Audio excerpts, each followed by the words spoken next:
Somebody who is stopped and arrested for driving under the influence will usually have their driver's license taken by the police officer, and when they are released, they are given a pink piece of paper, which is a temporary license. The Department of Motor Vehicles is going to have its own case separate from whatever happens in court. Once the person is released and they're given that pink piece of paper, the clock starts to run. They only have 10 days to demand a hearing. If they do not demand a hearing within 10 days, when that pink temporary license expires, their license will automatically be suspended. So it's very important for someone who is stopped and arrested for a DUI, if they were issued a pink piece of paper, that they or their attorney contact the DMV within 10 days, or the license will be suspended. If it's a drug DUI, there may be some extenuating circumstances. If it's an out-of-state driver, they may not actually take the hard license, but they still should issue the pink paper. Even if they don't issue the paper, it's important to demand a hearing, and you can do it yourself or you can have an attorney help you.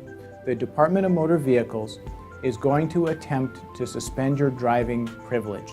This will cause a hard suspension for a period of time, depending on what type of charge it is, first-time DUI, second-time DUI.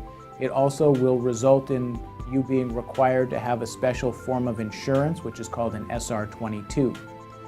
DMV hearings can be fought and won. They are very difficult. It is stacked against us, but we need to try. We need to stop that automatic suspension, and we need to have a hearing. I like to do those DMV hearings in person, and the DMV has to prove 3 different elements on a normal DUI. They have to prove that the officer had reasonable suspicion to believe the person was driving under the influence.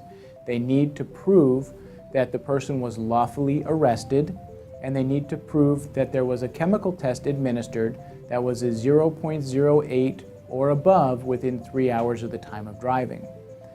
There also may be a refusal hearing if the person refused or was unable to complete a chemical test, but that's the exception.